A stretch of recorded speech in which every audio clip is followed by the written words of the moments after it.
Biaya maju ke Senayan pada pemilu 2014 ini diyakini melonjak menyusul sistem proporsional terbuka yang diterapkan. Seorang calon legislatif bisa mengeluarkan uang 6 miliar rupiah agar mampu bersaing mendapatkan kursi di DPR.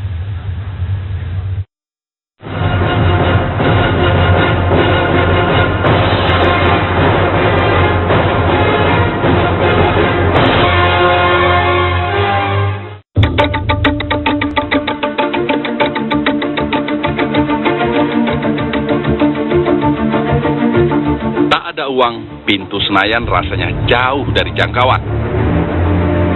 Tak usah mimpi menjadi wakil rakyat, bila modal di dompet nyatanya masih cekak. Sebab kini, jual janji berbumbu visi misi dinilai sudah tak laku lagi. Ya, kursi Senayan tampaknya tidak dibuat untuk mereka yang bermodal otak encer, tapi tak memiliki isi kantong moncer. Si miskin kini benar-benar dilarang berharap jadi anggota DPR. Inilah temuan Wakil Ketua DPRD Pramono Anung saat meneliti berapa besar biaya untuk maju menjadi calon legislatif dalam pemilu 2014 nanti. Hasilnya, ongkos politik yang harus digelontorkan oleh tiap caleg membengkak hingga 3 kali lipat dibandingkan pemilu 2009 lalu. Bahkan diperkirakan ada caleg yang bisa menghabiskan dana 6 miliar rupiah lebih agar bisa mulus melenggang ke kursi Senayan. Ya, kalau pada pemilu tahun 2004 ya, itu average itu sekitar 500 juta. Average karena partai kan semuanya suara partai. Tetapi pada pemilu tahun 2009 pengeluaran itu average antara 1,2 sampai dengan 1,6 begitulah rata-ratanya. Walaupun ada juga yang di bawah 1 miliar, ada juga yang di bawah 500 juta. Tetapi kalau dilihat average-nya itu kurang lebih sekitar 1,5 miliar. Maka dengan demikian dalam pemilu pada tahun 2014 ini saya menduga bahwa karena yang panjang mungkin bagi anggota DPR yang sekarang ini incumbent ada keuntungan karena dia udah setiap waktu setiap saat dia reses, dia kembali ke daerah masing-masing. Tetapi bagi calon baru yang betul-betul baru pasti biaya politiknya akan sangat tinggi sekali dan saya menduga pasti di atas 2 miliar average-nya ya. Tingginya biaya politik ini dipicu sistem proporsional terbuka yang dianut dalam pemilu 2014 nanti. Dengan sistem ini, setiap caleg wajib memasarkan dirinya agar bisa dipilih oleh konstituen. Ibarat masuk ke pasar bebas, tentunya takkan ada caleg yang terpilih dengan bermodal dengkul. Hasil disertasi Pramono menunjukkan biaya caleg paling termurah dikeluarkan oleh kalangan artis, tokoh agama, dan olahragawan. Sedangkan biaya termahal dikeluarkan pengusaha dan profesional. Nilainya mencapai 6 miliar rupiah. Pramono mengakui peluang kalangan berduit untuk duduk di kursi Senayan lebih besar dibandingkan aktivis partai sekalipun.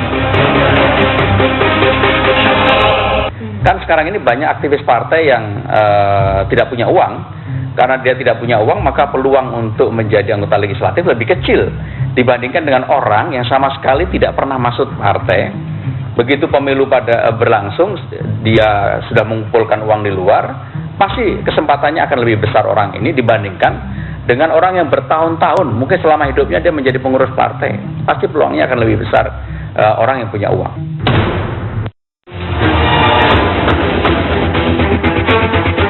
Tingginya biaya caleg pada pemilu 2014 diakui politisi Partai Golkar Bambang Susatyo.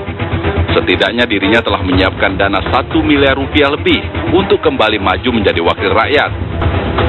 Bambang mengakui selalu menghabiskan dana 50 juta rupiah dalam satu kali sosialisasi di daerah pemilihannya di Jawa Tengah. Padahal saat kampanye setiap bulannya anggota Komisi Hukum DPR ini bisa 2-4 kali mendatangi daerah pemilihannya.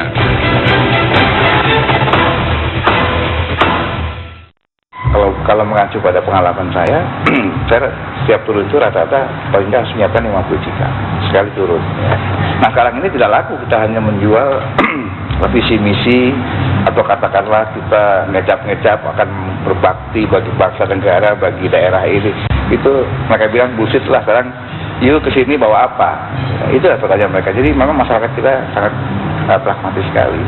Ya mungkin saja mereka sudah terlampau capek mendengar janji tanpa solusi, tanpa realisasi, sehingga ketika ada orang berkampanye terus ke mereka, dia hanya bicara konkret-konkret aja. Oke, sekarang Anda bawa apa? Jangan ngecap aja, kira-kira begitu.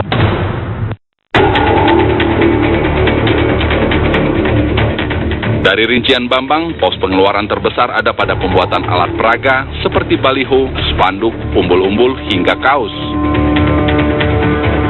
Biaya lain ada transportasi ke daerah pemilihan, sosialisasi, dan honor saksi di tempat pemungutan suara.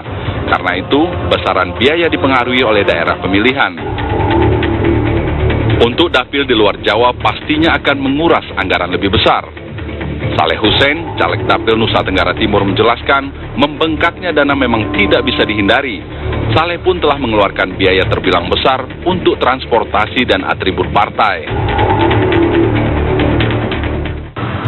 Transportasinya memang sangat mahal dan juga ya sulit, baik harus lewat darat, kadang lewat udara, kadang harus lewat laut. Nah, laut pun juga kan ada yang transportasinya memang reguler ada, tapi kan ada pulau-pulau tertentu yang memang nggak bisa kita jangkau dengan kapal motor yang reguler, tapi harus kita charter atau sewa untuk mendatangi konstituen di pulau-pulau yang memang benar-benar terpencil. Nah, itu harus kita datangi. Nah, tentu ini membutuhkan biaya dan berbagai macam yang tinggi. Sedikit ngerti aku udah paham, kerja sedikit maunya kelihatan, otak masih kayak TK kok ngakunya sarjana, ngomong-ngomongin orang kaya udah jagoan. Pengeluaran fantastis ini tentu menimbulkan pertanyaan, haruskah hanya orang berduit yang duduk di kursi dewan? Lalu bagaimana dengan kualitas caleg yang maju dengan modal tebal? Apakah praktek mafia anggaran dan korupsi bisa diberantas di Senayan? Apalagi dengan anggaran rata-rata yang harus disediakan caleg hingga 2 miliar rupiah, tentu tak sebanding dengan gaji yang diperoleh. Sebab gaji bersih anggota DPR setiap bulan berkisar 30 juta rupiah atau hanya 1,8 miliar rupiah untuk 5 tahun menjabat.